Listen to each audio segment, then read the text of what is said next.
로 감사하며 기도 올려옵나이다. 아멘.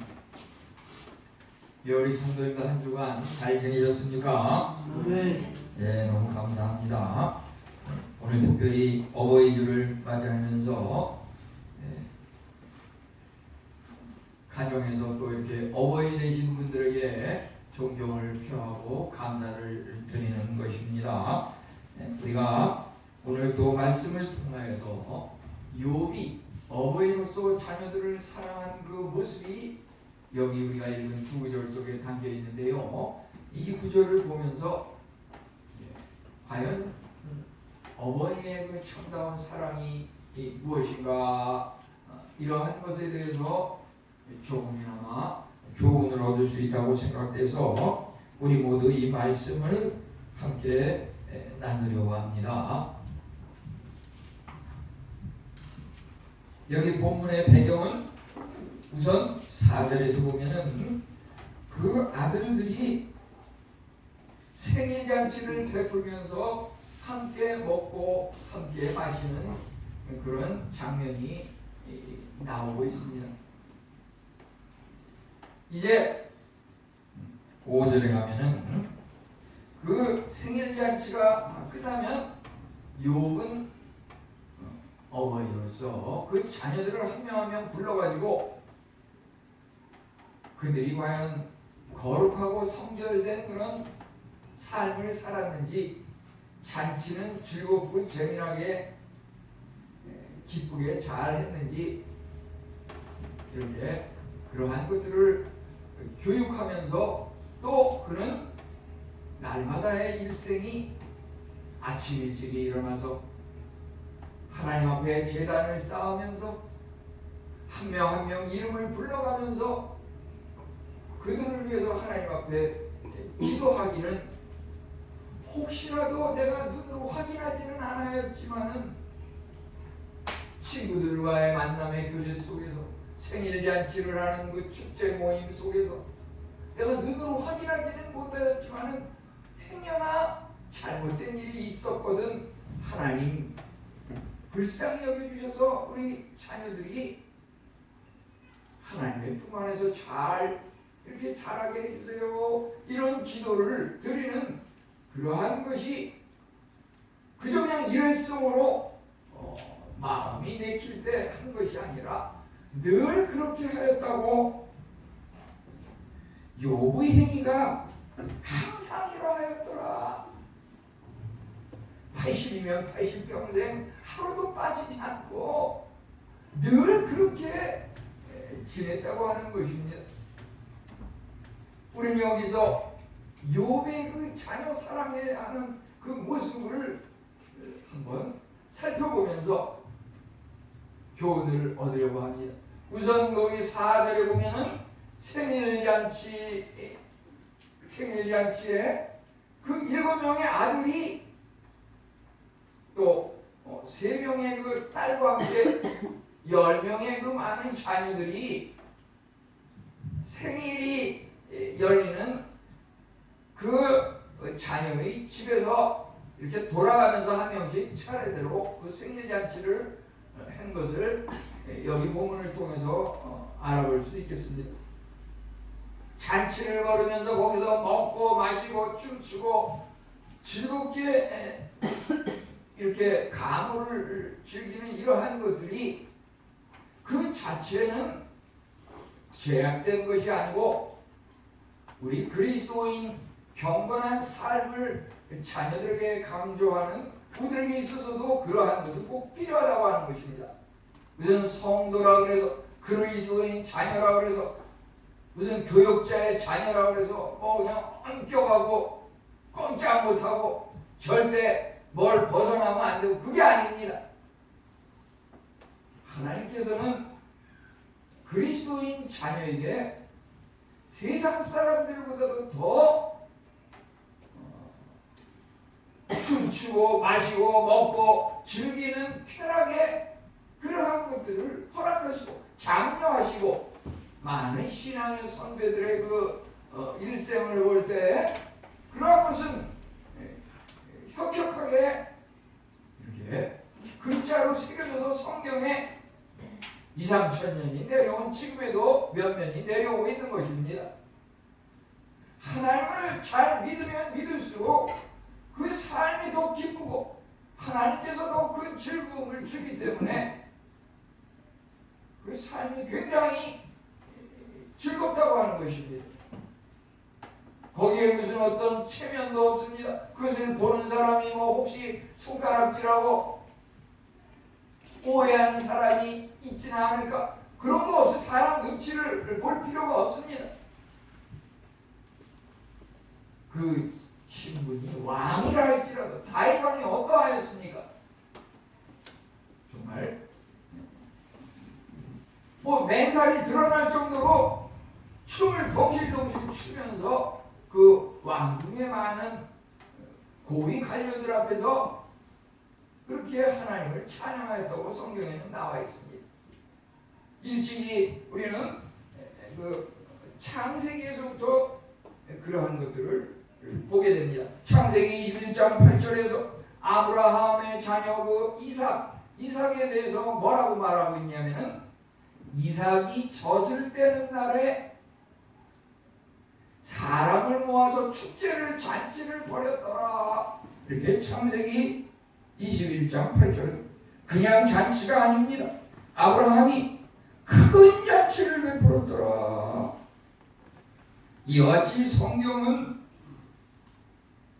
기념일에 잔치하는 것에 대해서 찬성하고 그러한 것을 오히려 강조하고 꼭 필요한 일상이라고 하는 것을 말해주고 있습니다. 우리가 신앙생활을 한다고 해서 뭘 자꾸 구속하고 억누르고 압박을 하고 이거 절대 하면 안 되고 그것은 아주 극히 일부입니다. 정말 보다도 큰 것은 해라 즐겨라 먹어라 마셔라 그러한 것들이 오히려 신앙에서 강조하고 있는 것입니다. 그런데 이제 여기 1장 5절 우리가 읽은 것에 보면은 욥이 그 생일잔치가 끝난 다음에 자녀들을 한 명씩 불러가지고 그들을 성결하게 하고 또 아침에는 하나님 앞에 제단을 드리면서 행여나 죄를 범한 일이 없는가 이런 것을 염려하면서 하나님 앞에 중보기도 했다고 하는 것은 우리가 생활하면서 그 알고 짓는 죄도 있지만 모르고 짓는 죄도 있다고 하는 것입니다. 그 부분에 있어서 욥은 하나님 앞에 행여나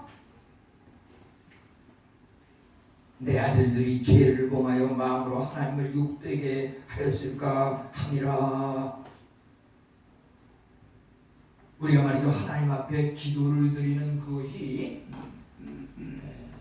문제가 닥쳐가지고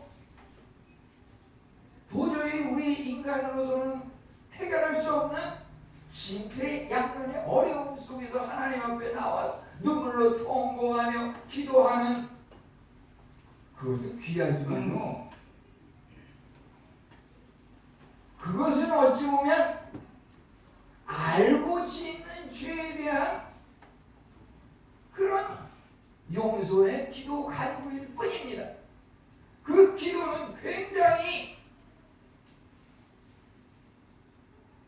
부족한 기도라고 하는 것이지요. 정말 우리에게 꼭 필요한 기도는 뭐냐면은 이것이 기도 중에서 더 중요한 것인데 문제가 생기지 않았을 때 전혀 깨닫지 못했을 때 그것이 드러나지 않았을 때 하나님 앞에 기도하는 것이 더 중요하다고 하는 것입니다.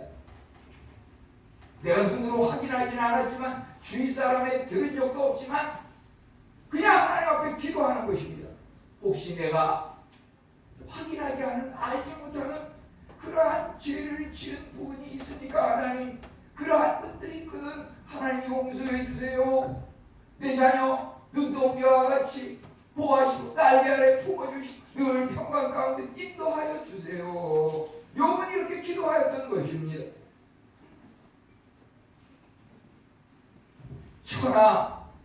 천하의 무슨 지식적으로 박사학위가 3개, 5개 이상 많다고 그래서 많이 아는 거 아무것도 아닙니다. 그저 그가 가지고 있는 것은 넓은 바닷가에 물방울 하나 정도 알까 모를까 하는 그 정도입니다. 사람의 그 두뇌라고 하는 거 알면 얼마나 압니까?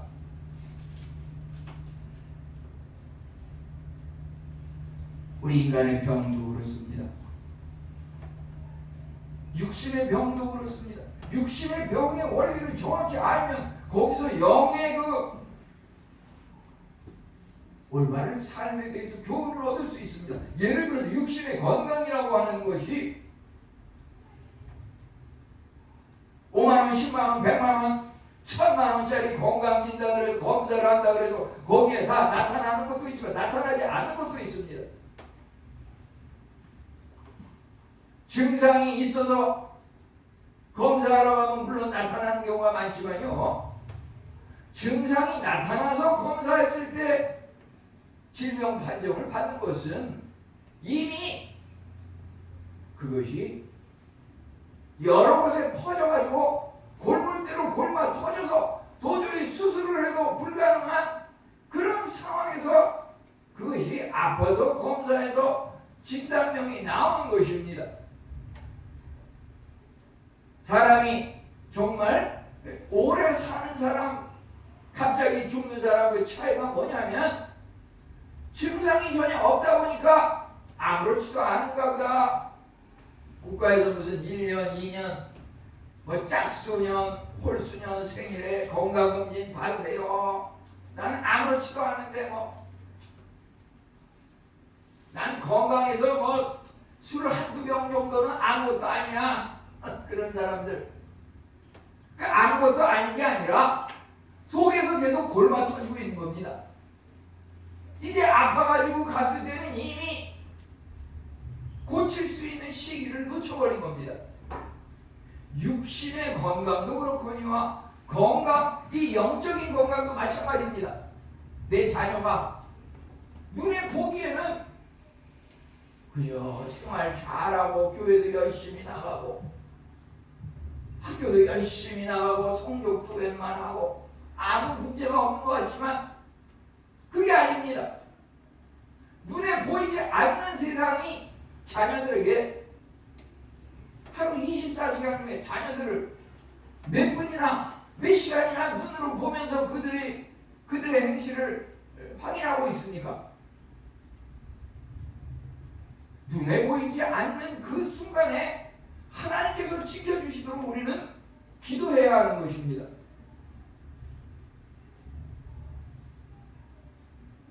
수적인 것이 물론 중요하진 않지만, 그러지만 우리가 수적인 것을 무시할 수는 없어요. 무시할 수는 없어요. 그것이 모두 하나님께서 주장하시는 겁니다.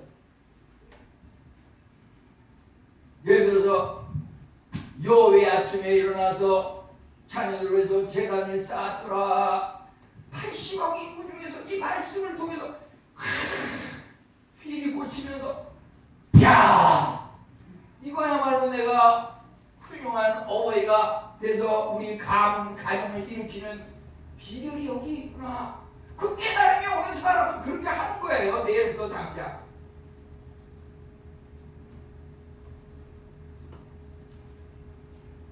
일례를 들자면 저쪽에 명일동에 그 명성교회라고 하는 곳이 지금도 있는지 모르겠는데 제가 전에 가서 확인을 해봤을 때는 깜깜한 새벽 아직 해가 동틀기 전에 거기는 환하다 그래요. 아니 대한민국이 새벽 4, 5시에 다 깜깜한데 명성교회 앞은 왜 환하냐? 그게 무슨 소린가 알고 봤더니 새벽 예배에 나오는 그 스타들, 군 장성 중에서 막 별 하나, 별 둘, 별 셋, 별 4개 달고서 별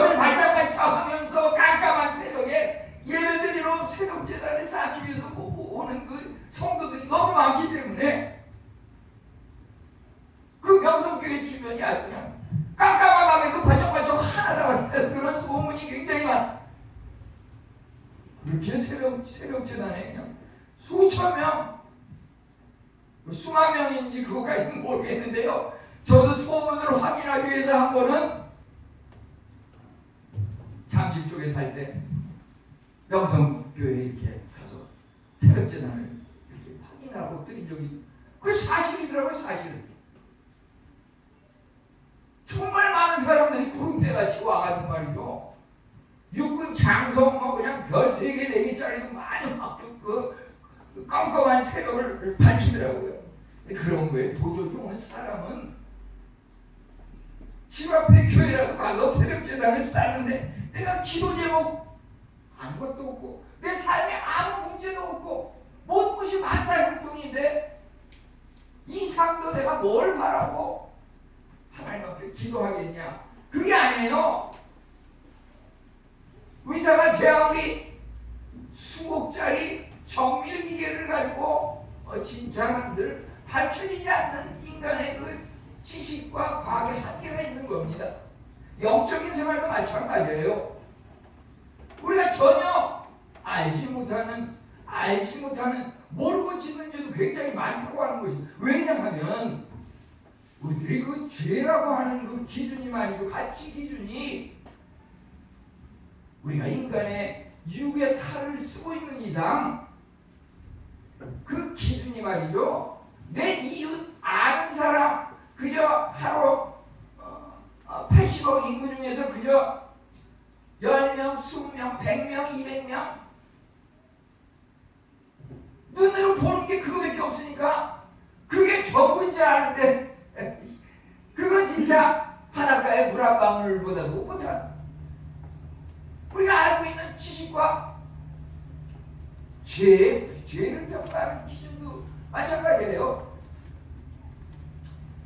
그래도 이만하면 내가 신앙생활 제대로 하는 거지. 그래도 내가 목사인데, 그래도 내가 기름 부어 세움받은 교육자인데,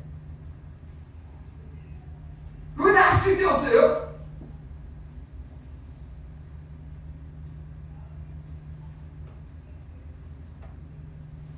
내가 아무리 요렇게 조그만 건 그냥 대충 속여서 넘어가도 10,000원, 20,000원 건 대충 속여서 넘어가도 그냥 유명한 정치인들 뭐 보니까 막 1억, 10억 어떤 뭐 젊은이는 막 그냥 막 코인 인터넷 해가지고서 막 5조, 6조를 갖다가 돈을 벌었다 그러고 그런 거 생각하면은 내가 이거 10,000원, 20,000원 이거 거짓말하는 건 이건 뭐 세 발의 피도 아니다. 이건 아무것도 아니다. 이렇게 하면서 그냥 대충 이렇게 하루하루 살아가는 우리들의 삶이 아닌가 말이죠. 우리는 그 죄의 기준에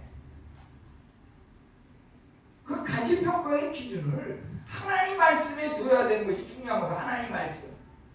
하나님의 말씀 그것에 기준을 둬야 되는데 그저 사람의 기준을 둬요.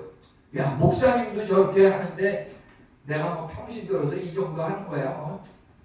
하나님도 이해하시겠지. 이건 알면서 짓는 죄예요. 이건 심지어.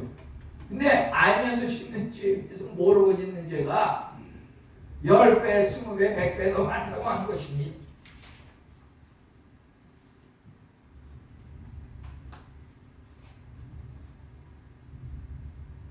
우리가 기도라고 하는 것도 말이죠. 그 신앙을 만약에 상중하로 나눴을 때 이죠. 하급 신앙은 뭐냐면 문제가 생겨도 기도하지 않고 그냥 세상적인 방법으로 그냥 해결하려고 하는 그 하급.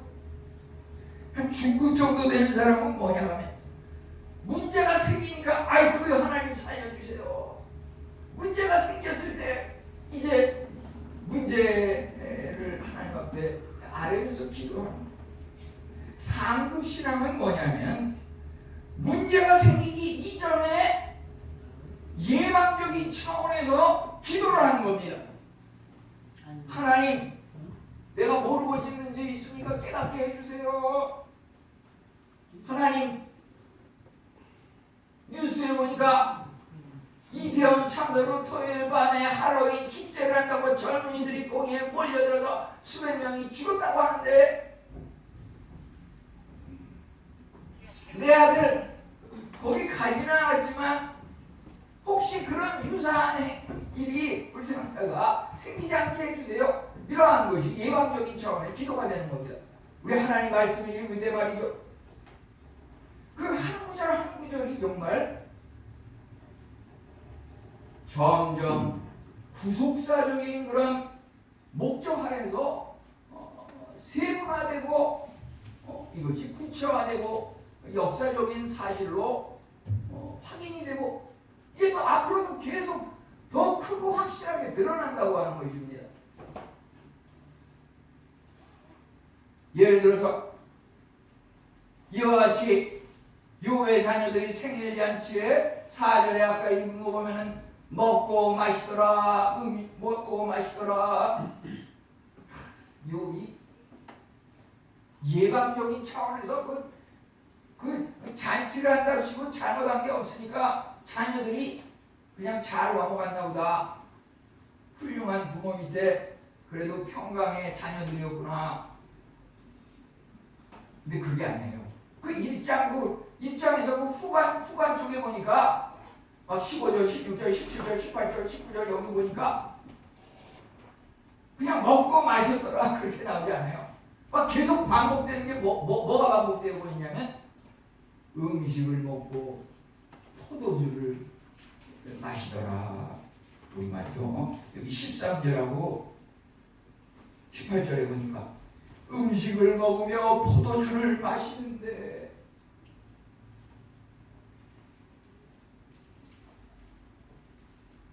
재미난 얘기를 그걸 어떤 젊은 시절에 보면은 어떤 목사님은 그냥 어디 뭐 비행기 타고 해외에 가면서 그냥 꼴찌가 보니까 그냥 비행기 타면 그냥 포도주로 한잔 마시고 잠에 취한다고 그러는데 이제 그런 것도 말이죠. 자꾸 습관화되면은 병이 일어날 수 있어요. 여기 보면은 한 번만 나온 게 아니라 13절에도 나오고 18절에도 나오고 요배 자녀들이 마다들의 집에서 음식을 먹고 포도주를 마시는데 그 어떤 일이 일어났습니까? 15절, 16절, 17절, 19절 여기 보니까 갑자기 이방 사람이 와가지고서 전부 쳐 죽이니까 종과 양과 그 짐승들이 다 몰살돼서 죽어버리고 한 번은 또 큰 바람 태풍이 불어오니까 집 모퉁이 기둥이 무너지면서 그 자녀들이 좀 죽어버렸어.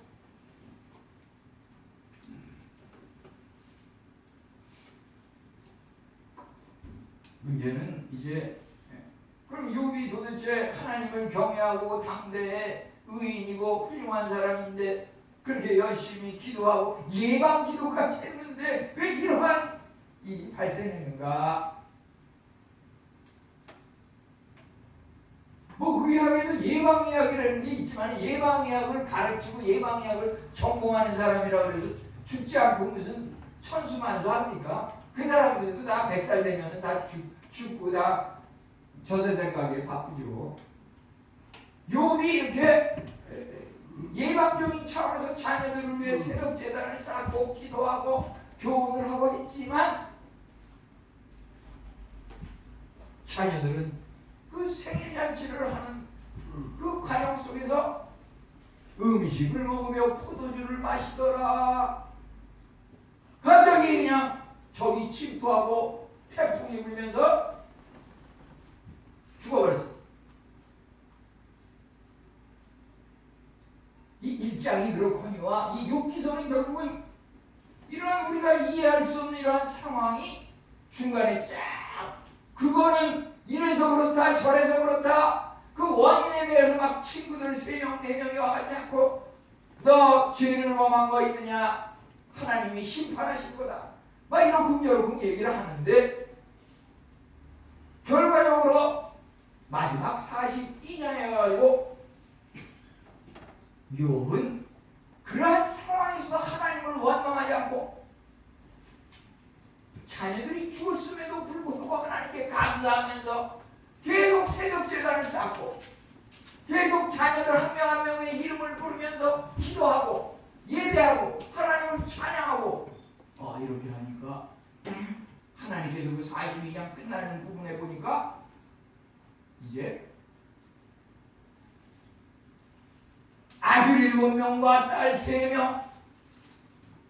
다 다시 낳게 하시고 잃어버렸던 그 짐승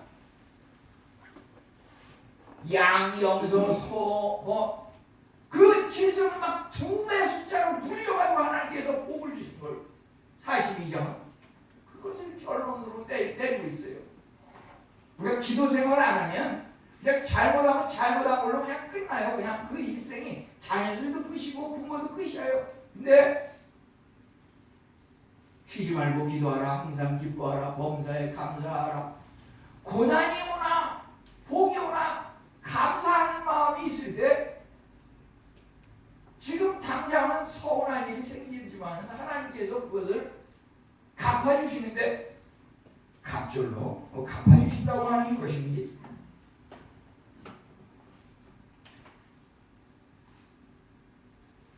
그 자녀들이 돌아가면서 생일잔치 날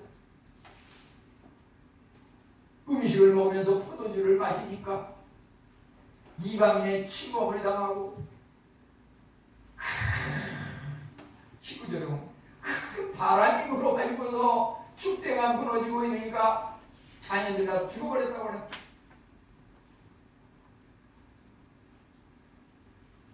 이러한 어려움이 있었지만은 욥은 계속 기도함으로 그러한 것을 회복할 수 있었는데 재미나는 것은 말이죠. 결국 어떠냐면 이 생일잔치 날이 결국 어떻게 됐어요?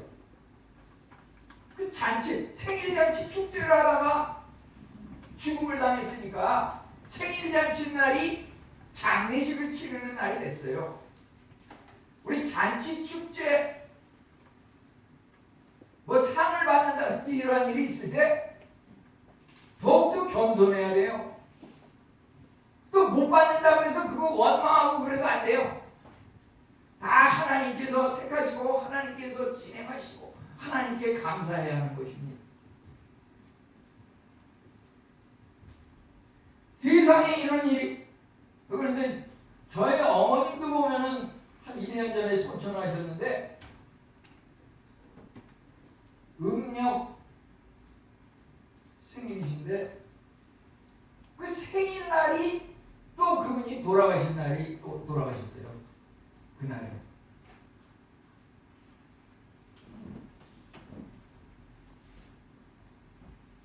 근데 그 일주 전에 저기 이렇게 앉으셔서 예배를 드리지만은 2층에서 이렇게 걸어 올라오면서 아무래도 내가 다음 주에는 교회를 못 나올 것 같다.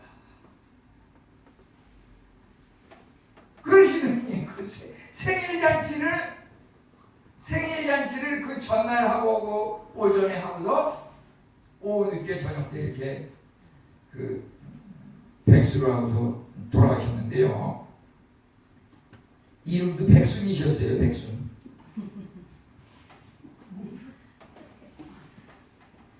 우리 욥의 자녀 사랑에 대해서 보면은 자녀들을 성결하게 하기 위해서 교육을 했고 또 그들을 위해서 제단을 쌓으면서 하나님 앞에 한 명 한 명의 이름을 부르면서 중보 기도를 하였는데 이것은 바로 어버이라고 하는 그 위치가 가정의 목회자로서 가족 식구들 한 명 한 명의 신앙에 대해서 늘 관심을 가지고 사랑으로 하나님 앞에 중보 기도해야 한다는 것을 말하고 있습니다. 사도행전 16장 32절은 주 예수를 믿으라 그리하면 너와 네 집이 구원을 얻으리라 이렇게 말하고 있지만은요 꼭 부모의 기도가 있다 그래서 가족 식구들이 다 덩달아서 구원받는 건 아닙니다. 구원이라고 하는 것은 하나님을 믿음으로 말미암아 구원에 이르렀나니 각 개개인이 하나님을 영접하고 믿을 때만이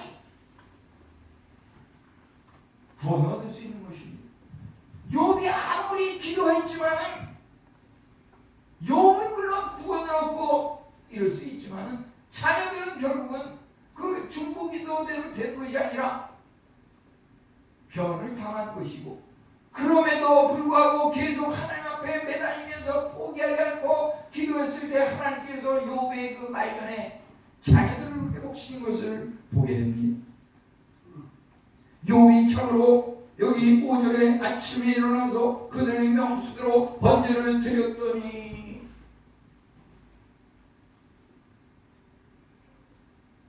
과거에 그 옥하는 목사님이라고 그분들께 설교하시는 내용을 보면 자신이 100명, 200명 이렇게 목회할 때는 성도들 이름을 부르면서 이렇게 기도했다고 하는, 저도 학창시절에 그분을 이렇게 공덕교회라고 하는 그 마포 언덕 너머에 있을 때 청년들 강사로 와가지고서 이렇게 설교하는 것을 들은 적이 있지만요, 그분이 나중에 교회가 이제 번창하고 성도가 많아지니까 거기서 고백하기를, 성도가 이거 500명 넘어가니까 나중에 막 5,000명, 10,000명 됐겠죠. 500명 넘어가면서부터는 성도 이름을 기억할 수도 없고, 한 명 한 명 이름을 부르면서 기도할 수도 없고, 그렇게 증가하고부터는 제가 자기네들이 정말 올바른 목회를 할 수가 없었다고 고백하는 것을 봤어요. 제가 아침마다 와서 성도님들 이제 한 분 한 분 이름을 기억하면서 기도합니다. 욥이 제단을 쌓는 것 같이.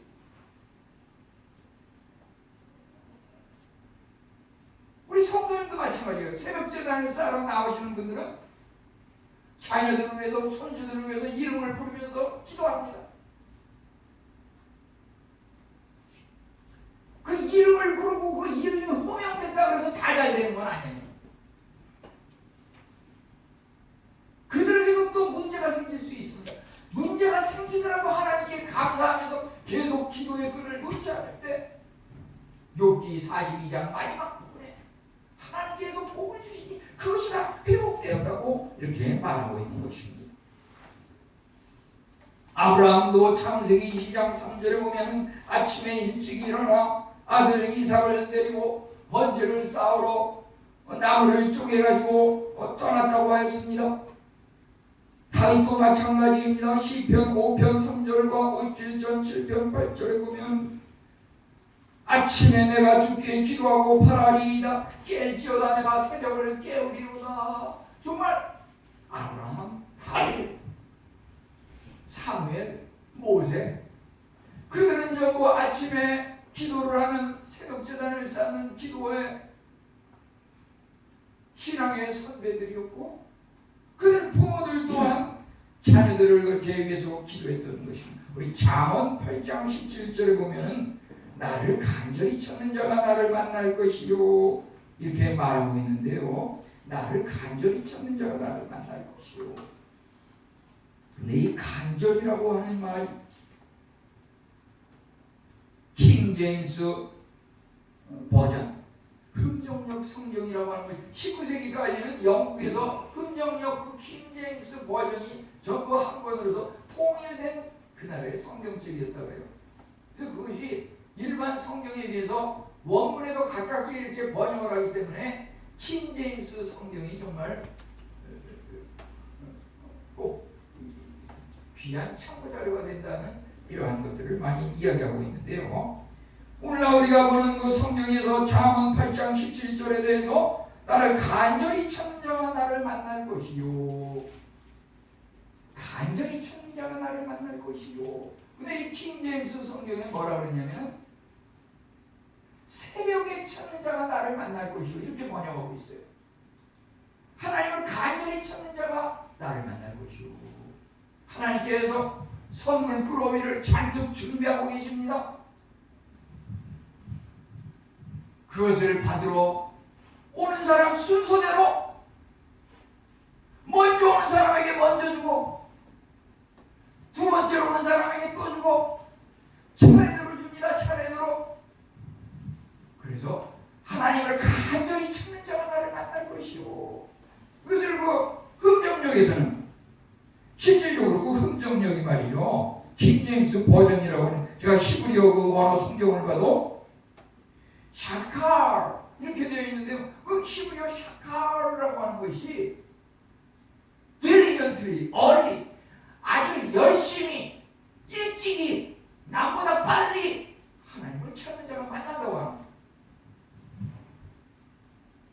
이 보면은 사도행전에서 교회가 부흥을 하는데 12명의 제자를 통해서 120명의 문도를 통해서 이제 베드로와 제자들의 설교를 통해서 3,000명으로 불어나고 그것이 이제 5대양 6대주로 퍼지면서 성도들의 수가 늘어나는데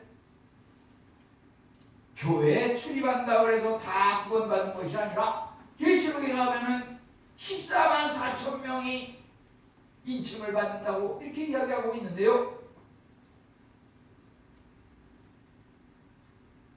정말 우리가 이 말씀을 하나를 읽을 때 그 말씀에 대해서 전혀 감각이 없는 사람, 이건 뭐 목사님이나 실천할 얘기지 그게 아니라고 하는 것입니다. 우리 성도님은 그 구약시대에는 그랬을지 모르겠다. 예수님께서 오심으로 휘장이 찢겨지고 우리 성도님들이 제사장이 된 겁니다.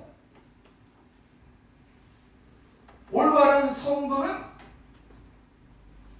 각 가정에서 목회자의 역할을 감당해야 되는 것입니다.